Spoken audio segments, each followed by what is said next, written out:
So hello guys, welcome back to my YouTube channel AKS study zone.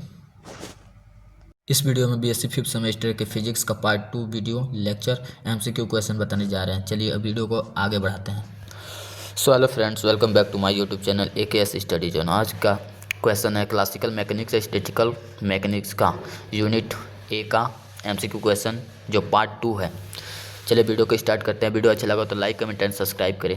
पहला question है the condition which restrict the motion of a system are called. तो हमारा पहला question क्या है, the condition of which restrict the motion of a system are called. तो motion का restrict motion of system का किससे रिप्रेजेंट करते हैं? तो पहला ऑप्शन है कॉन्स्टेंट्स, दूसरा है डिग्री ऑफ फ्रीडम, तीसरा है जनरलाइज कोऑर्डिनेट्स एंड चौथा है नॉन। तो इसका आंसर हो जाएगा ऑप्शन ए सही होगा। ऑप्शन ए होगा सही। चलिए क्वेश्चन नंबर 2 पर चलते हैं। The number of independent ways in which the mechanical system can move without violating and constant is called. तो हमारा पूछ रहा है नंबर इंडिपेंडेंस और mechanical system violating and any constant is called को क्या कहते हैं? तो पहला ऑप्शन है कांस्टेंट, दूसरा है नंबर ऑफ फ्रीडम, तीसरा है डिग्री ऑफ फ्रीडम एंड चौथा है जनरलाइज्ड कोऑर्डिनेट्स। तो इसको किससे रिप्रेजेंट किया जाता है? तो डिग्री ऑफ फ्रीडम से रिप्रेजेंट किया जाता है। ऑप्शन सी सही होगा। क्वेश्चन नंबर थर्ड है a thing moving in space has dot dot dot degree of freedom. ठीक, तो आंसर इसका ऑप्शन है A 1, ऑप्शन B होगा 2, ऑप्शन C 3, ऑप्शन D 4। तो इसका आंसर हो जाएगा ऑप्शन C। ऑप्शन C सही होगा, 3 होता है। ऑप्शन C राइट होगा। क्वेश्चन नंबर 4 पर चलते हैं। Work done by the external force in an particle system. Work done by internal force in an particle system. तो एक्सटर्नल फोर्स को एन पार्टिकल सिस्टम से कैसे दिखाया जाता है? तो इसका आंसर हो जाएगा ऑप्शन ए होगा वर्क, ऑप्शन बी होगा टोटल वर्क, ऑप्शन सी हो जाएगा virtual work and option D none of this. इसमें के कौन सा क्वेश्चन का आंसर सही है? चलिए बताते हैं। इसका आंसर हो जाएगा virtual work. Option C right होगा। ऑप्शन सी राइट होगा, वर्चुअल वर्क राइट है। The total virtual work done on n particle system is. तो वर्चुअल वर्क को एन पार्टिकल सिस्टम इज तो कैसे होता है? तो पहला ऑप्शन होगा 0, दूसरा हो जाएगा मैक्सिमम, तीसरा हो जाएगा मिनिमम और चौथा हो जाएगा नॉन। तो इसका आंसर हो जाएगा ऑप्शन ए सही होगा। 0 होता है total virtual work done by on particle 0 होता है। ठीक है। Question number 6, virtual work is represented as. Virtual work is represented किसे रिप्रेजेंट किया जाता है? तो पहला है आंसर हमारा पहला सही होगा, ऑप्शन ए सही होगा। क्वेश्चन नंबर 6 का आंसर ए सही होगा। ठीक है, क्वेश्चन नंबर 6 का आंसर ए सही है। Question number 7, the number of independence variable. The number of independence variable for a free particle in space are. तो ऑप्शन ए होगा n, ऑप्शन बी होगा 2n, ऑप्शन सी होगा 3n, option D होगा 0। The number of independence variable for free particle के लिए पूछेगा तो इसका आंसर होता है option C. Option C answer सही होगा। हमारा ऑप्शन सी 7 का answer. Question number 8, dot dot dot constants are independent of a time. Independent of time, तो कॉन्स्टेंट्स इंडिपेंडेंट ऑफ टाइम को कैसे रिप्रेजेंट किया जाता है, मतलब किस में पाया जाता है? जैसे कि कॉन्स्टेंट्स कौन सा इसमें से A option. Question number 8, dot dot dot constants are independent of time. कौन सा फंक्शन में इंडिपेंडेंट ऑफ टाइम इंडिपेंडेंट होता है? तो इसमें पहला ऑप्शन है होलोनोमिक, दूसरा है नॉन होलोनोमिक, तीसरा है रियोनोमिक और चौथा है स्क्लेरोनोमिक्स। तो इसके कौन सा आंसर सही होगा? तो इसमें डी ऑप्शन सही होगा, स्क्लेरोनोमिक्स में टाइम इंडिपेंडेंट होता है। ठीक है। Question number dot dot dot constants are time independent. ठीक, तो इसमें कौन सा टाइम इंडिपेंडेंट होता है? टाइम डिपेंडेंट होता है। ठीक है। क्वेश्चन नंबर 9 में पूछ रहा है टाइम डिपेंडेंट किस पर होता है? तो पहला है ऑप्शन होलोनोमिक, तीसरा है रियोनोमिक एंड सी है नॉन होलोनोमिक, चौथा है।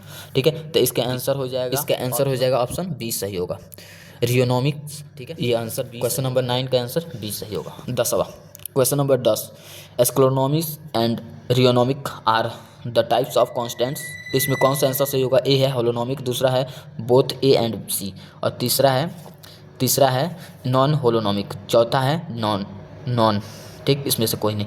तो देखिए इसका आंसर स्कॉलोनोमिक और रियोनोमिक टाइप्स ऑफ कांस्टेंट तो होलोनोमिक का है, ठीक है, टाइप्स ऑफ कांस्टेंट होलोनोमिक का है। चलिए क्वेश्चन नंबर 10 का आंसर ऑप्शन ए सही होगा। क्वेश्चन नंबर 10 का ऑप्शन ए सही है, ठीक है। क्वेश्चन नंबर 11 पे चलते हैं। The generalized coordinates for motion of a particle moving on the surface of a sphere of radius a are. तो इसका हो जाएगा ऑप्शन ए है a and theta, option B है थीटा एंड फाई, ये थीटा रहेगा, थीटा एंड फाई रहेगा, theta and phi. Option C है theta and phi, option D a and phi. तो ऑप्शन ए एंड फाई, तो इसका आप लोग जानते ही हैं, वी नो डैट कि आर थीटा फाई ये हमारा स्क्वायर ऑफ रेडियस होता है। तो इसमें ए को हटा दिया तो ए हो गया, तो इसमें कितना होगा? फाई, थीटा और फाई होता है। ए हमारा है ये बी होता है, सी होता है, तो ये हमारा ए हट जाएगा तो थीटा और फाई आता है। तो इसमें हमारा ऑप्शन सी सही है, ऑप्शन सी सही है, ठीक है, ऑप्शन सी सही है। क्वेश्चन नंबर 11 का आंसर सी सही होगा। Question number scleronomous constants have, तो 12 का ऑप्शन ए होगा एक्सप्लिसिटी टाइम डिपेंडेंस, और बी होगा नॉन एक्सप्लिसिट टाइम डिपेंडेंस, और सी है both explicit time dependence and no explicit time dependence, और डी हो जाएगा neither explicitly time dependent nor no explicit time dependence. तो ये ऑप्शन हमारा बी सही होगा, इसका आंसर बी सही होगा कि no explicit time dependence. Option B 12 का ऑप्शन बी सही होगा। Question number 13 holonomic constants are called known as, तो इसका ऑप्शन ए है डिफरेंटिएबल कॉन्स्टेंट्स, दूसरा है इंटरेबल कॉन्स्टेंट्स, दूसरा है पार्शियली इंटरेबल कॉन्स्टेंट्स, डी है नॉन इंटरेबल कॉन्स्टेंट्स। तो इसका क्वेश्चन नंबर 30 का आंसर क्या होता है? Holonomic constants are known as, तो क्या होता है? इंटरेबल, ऑप्शन बी सही होगा, इसका इंटरेबल कॉन्स्टेंट्स होता है, ठीक है। होलोनोमिक का आल्सो कॉल्ड, तो इंटरेबल कॉन्स्टेंट्स होता है। क्वेश्चन नंबर 30 का आंसर बी सही होगा। Question number 14 the pendulum in oscillating in vertical plane then the number of generalized coordinates, ठीक। तो इसमें क्या होता है? पेंडुलम ऑफ ऑसिलेटिंग, ठीक है, वर्चुअल प्लेन, ठीक है। तो the time number of generalized coordinate, तो हमारा पेंडुलम हो जाएगा, ये जनरलाइज थीटा होता है, इसका डॉट जाकर थीटा जाएगा, फिक्स होता है, एक फिक्स सपोर्ट होता है, ये हमारा बॉब हो जाएगा, ठीक है। तो इसका बीच का लेंथ कितना होता है, ठीक है, एंगल कितना होगा? तो इसमें हमारा लेंथ होता है एल, लेंथ होता है थीटा, एंगल होता है, और एक्स कोऑर्डिनेट होता है, और वाई कोऑर्डिनेट भी होता है, एक्स और वाई दोनों कोऑर्डिनेट होता है। तो इसमें हमारा पूछ रहा है जनरलाइज्ड कोऑर्डिनेट्स पूछ रहा है, तो इसमें थीटा एंगल होगा, हमारा ऑप्शन बी सही होगा। क्वेश्चन नंबर 40 का आंसर बी सही होगा। ऑक्सिलेटिंग इन वर्चुअल प्लेन में पूछ रहा है ना, तो इसका आंसर ऑप्शन बी सही होगा, थीटा एंगल होता है, ठीक है। क्वेश्चन नंबर 14 का ऑप्शन बी सही होगा। Question number 15 the space formed by n generalized coordinates is called, तो क्या होता है? तो हमारा क्वेश्चन नंबर 15 का ऑप्शन ए है कॉन्फ़िगरेशन, दूसरा है फेज स्पेस, तीसरा है ऑर्थोगोनल स्पेस, और चौथा है नॉन ऑफ दिस, इसमें से, ठीक है, नॉन ऑफ दिस। तो इसका हमारा पूछेगा phase space formed by n generalized coordinates, तो इसका होता है कॉन्फ़िगरेशनल, ऑप्शन ए हमारा सही होगा, कॉन्फ़िगरेशनल स्पेस होता है, ठीक है। क्वेश्चन नंबर 15 का आंसर ए सही है। Question number 16 a single particle is restrict to move on the surface then the number of generalized coordinates are, तो ये देखिए ऑप्शन ए है 0, ऑप्शन बी है 4, ऑप्शन सी है 2, ऑप्शन डी है 3। ठीक है। तो स्पेयर केस में पूछेगा तो आर थीटा और फाई पूछता है। एग्जैक्ट पोजीशन इसका पूछेगा, एग्जैक्ट पोजीशन पूछेगा तो ये आर थीटा और फाई हो जाएगा। और 3 कोऑर्डिनेट्स पूछेगा तो theta then the r fix रहेगा तो थीटा और फाई होगा, 2 कोऑर्डिनेट्स होता है, ठीक है।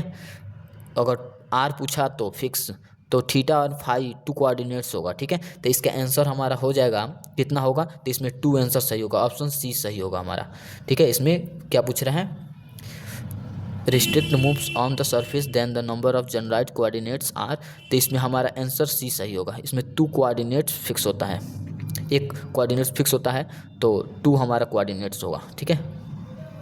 क्वेश्चन नंबर 16 का आंसर सी सही होगा।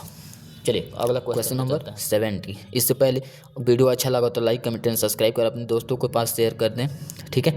BSc 5th semester DDU related question है। चलिए स्टार्ट करते हैं। For what types of equilibrium principal of virtual work is applicable. तो ऑप्शन ए है स्टैटिक इक्विलिब्रियम, डायनेमिक इक्विलिब्रियम, और सी है बोथ ए एंड बी, और डी है द नॉन, ठीक है। तो इसमें क्या होता है, पूछ रहा है types of equilibrium principal of virtual work, ठीक, इज एप्लीकेबल। तो इसका होता है स्टैटिक इक्विलिब्रियम, ऑप्शन ए सही होगा। क्वेश्चन नंबर 17 का आंसर ए सही होगा। चलिए question number 18। The number of coordinates required to describe the motion of a particle at any times are called. तो क्या होता है, ए होगा फेज कोऑर्डिनेट्स, बी होगा स्पेस कोऑर्डिनेट्स, तीसरा है सी है पोलर कोऑर्डिनेट्स, और डी है जनराइट कोऑर्डिनेट। तो पूछा है number coordinates required to describe the motion of a particle an any time के लिए पूछा है, तो इसका आंसर हो जाएगा डी, जनराइट कोऑर्डिनेट्स होता है। क्वेश्चन नंबर 18 का पूछा है any time particle motion of a particle at any time, तो इसका आंसर हो जाएगा जनराइट कोऑर्डिनेट्स, ऑप्शन डी सही होगा, ठीक है। क्वेश्चन नंबर 18 का ऑप्शन डी सही। क्वेश्चन नंबर 19, ठीक है। Constants that can be expressed as equation of coordinates and time that is by an expression of the forms f r1 r2 vector r1 vector r2 vector r3 dot dot vector rn into t dot t equal to 0 are set to be. ये आप लोग पढ़ा ही होगा किस में होता है, ठीक है। ये जैसे कि हम लोग पढ़े थे ना कॉन्स्टेंट्स, तो टाइप्स ऑफ कॉन्स्टेंट में 4 होते हैं, स्क्लोनोमिक, होलोनोमिक, नॉन होलोनोमिक और रियोनोमिक। तो इसमें से कौन सा किस में पढ़े हैं, कौन सा कॉन्स्टेंट्स में पढ़े हैं, ये बस रिमेंबर रहना चाहिए आप लोग को। तो जैसे कि ऑप्शन ये है, option A, option B, option C, option D, तो इसमें ऑप्शन डी हमारा सही होगा, ठीक है। होलोनोमिक में ही हम लोग ऐसे पढ़ा जाता है, ठीक है, देख लीजिएगा, आप लोग पढ़े ही होंगे। क्वेश्चन नंबर 19 का ऑप्शन डी सही होगा, ठीक है। क्वेश्चन नंबर 19 का ऑप्शन डी सही है, नोट कर ले। Question number 20, d'Alembert principle can be written as. D'Alembert में कैसे हम लोग रिप्रेजेंट किया जाता है, ठीक है। तो आप लोग पढ़ा ही होगा, समेसन आई इक्वल टू 0 से n तक f i minus p i, ये है हमारा f i minus p i dot del r i equal to 0। तो ये हमारा ऑप्शन नहीं है, ये भी गलत है, और ऑप्शन बी में चलते हैं। तो समेसन आई से 1 n, ठीक है, f i minus p i dot i into del r i equal to 0, ठीक है। ये भी हमारा आंसर गलत है, ठीक है। अगर समेसन आई से 1 to n f i minus p i into del r i equal to 0, ये भी हमारा आंसर गलत है, और ये हमारा डी होगा।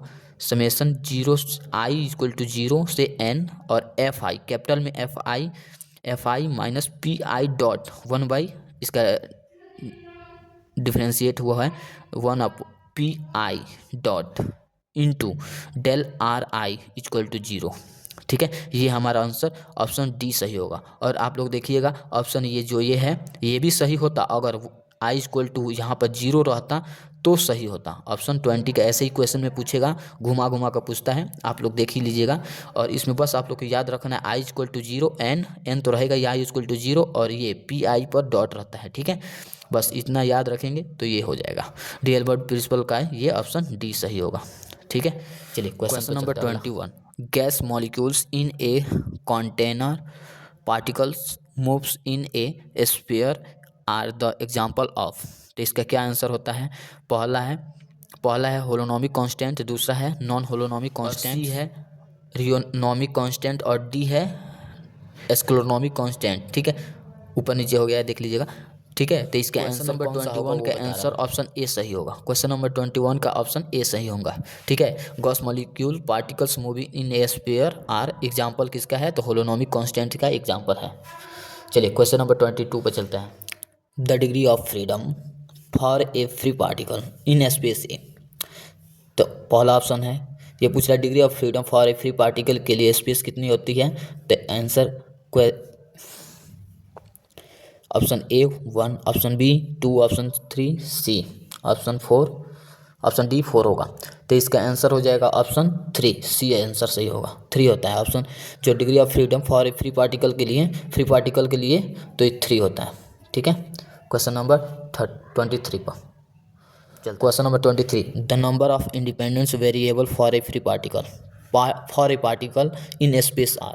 तो independence variable particle in space के लिए कितना होता है? तो पहला ऑप्शन है ए होता है 1, बी होता है 2 और सी होता है 0 और 3 होता है डी। तो इसका आंसर सही होगा, डी आंसर सही होगा, 3 होता है, ठीक है। Independence variable particle in space के लिए होता है डी, आंसर सही होगा। क्वेश्चन नंबर 24 पे चलता है। Question number 24, the degree of freedom of a n particle in space are. तो ऑप्शन ए है 2n, option B n, option C 3n, option D 0। तो ये degree of freedom n particle के लिए पूछता है, तो इसका आंसर होता है 3n, ऑप्शन सी सही होगा, 3n होता है इसका answer. Question number 25, dot constants are time dependent. किस पर डिपेंड रहता है? जैसे कि किस पे डिपेंडेंट रहता है? टाइम। तो ये होता है, आप लोग पढ़े ही होंगे, रियोनॉमिक्स जो है इस पर डिपेंड रहता है, ठीक है। क्वेश्चन नंबर 25 का आंसर डी सही होगा। Question number 26, dot constants are independent of time, ठीक है। इंडिपेंडेंट ऑफ टाइम, किस पर डिपेंडेंट नहीं रहता है? तो पहला है एस्क्लोनोमस और दूसरा है नॉन होलोनोमिक, तीसरा है होलोनोमिक और चौथा मतलब डी है रियोनॉमिक्स। तो इसका आंसर हो जाएगा एस्क्लोनोमिक्स। ये पहला हमारा जो होगा 26 का पहला वो सही होगा। क्वेश्चन नंबर 26 का ए सही है। Question number 27, the Lagrangian equation of a motion are dot order differential equations, ठीक है। Lagrangian equation of motion are order differential equations. तो इसका ऑप्शन बताते हैं। ऑप्शन ए होगा 0, बी होगा फर्स्ट, सी होगा फोर्थ और डी होगा सेकेंड। तो इसका लॉरेंजियन का कितने डिफरेंशियल का होता है? तो सेकेंड डिफरेंशियल इक्वेशन का होता है, ठीक है। क्वेश्चन नंबर 27 का डी सही है। Question number 28, who founded the principle of virtual displacement, ठीक है। Who founded the principle of virtual displacement पूछ रहा है, तो कौन सा होता है? Euler, Bernoulli, Pascal, Castigliano. तो इसका हमारा आंसर हो जाएगा ऑप्शन सी, जो ये है बर्नौल, ये आंसर सही होगा, ठीक है। 28 का बर्नौली वो क्वेश्चन नंबर 28 का बर्नौली ये सही होगा। चलिए 29 पे चलते हैं। Question number 29, example of a plane mechanism is. तो पहला ए है कार, क्रेन,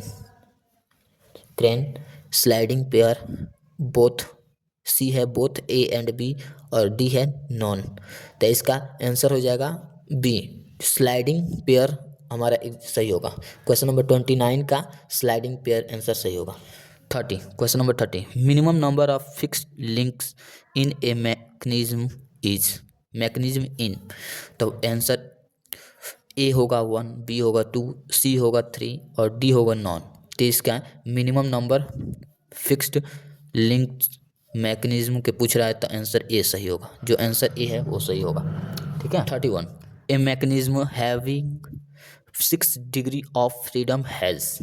ठीक है, तो 6 डिग्री ऑफ फ्रीडम पूछ रहा है, तो 1 constants, 2 constants and 0 constants non. तो ये हमारा आंसर हो जाएगा 0 कॉन्स्टेंट होगा, ऑप्शन सी सही होगा। जो हमारा ये 0 कॉन्स्टेंट ये सही होगा। ठीक है, 6 डिग्री ऑफ फ्रीडम का 0 कॉन्स्टेंट्स होता है। Question number 32 moving backward in a translation motion is. तो पहला है सर्किंग, हैविंग, स्विंग और डी है नॉन। तो इसका हमारा आंसर ए सही है, surging. Question number 33 a sliding pair has a completely constant motion. तो ए होगा यस, बी होगा नो और सी होगा अननोन और डी होगा नॉन। कम्प्लीटली कांस्टेंट मोशन पूछ रहा है स्लाइडिंग पेयर का, तो यस होता है कि नहीं होता, तो यस। आंसर 33 का आंसर ए सही है। 34 number of A degree of freedom is. Number of A degree of freedom is कितना होता है, तो ए है मैक्सिमम इंडिपेंडेंट वेरिएबल्स और बी है maximum number of independence variables और सी है कैन नॉट से और डी है नॉन। तो इसका आंसर हो जाएगा maximum option B maximum number of independence variables सही होता है। ठीक है, डिग्री ऑफ फ्रीडम का maximum number of independence variables होता है। Question number 35 a car moving on a road has. एक कोई कार है जो रास्ते पर मूव कर रही है, तो क्या होगा, इसका डिग्री ऑफ फ्रीडम कितना होगा, तो ए 2 डिग्री ऑफ फ्रीडम होगा, बी 3 डिग्री ऑफ फ्रीडम होगा और सी 4 डिग्री ऑफ फ्रीडम और डी होगा नॉन। तो इसका जब कार मूविंग कर रही है रोड पे तो यहाँ पे 2 डिग्री ऑफ फ्रीडम होता है। ठीक है, कोई भी कार या कोई भी गाड़ी मूव कर रहा है तो उसका डिग्री ऑफ फ्रीडम 2 होगा। वीडियो अच्छा लगा तो लाइक कमेंट एंड शेयर करें। Thank you for watching my video.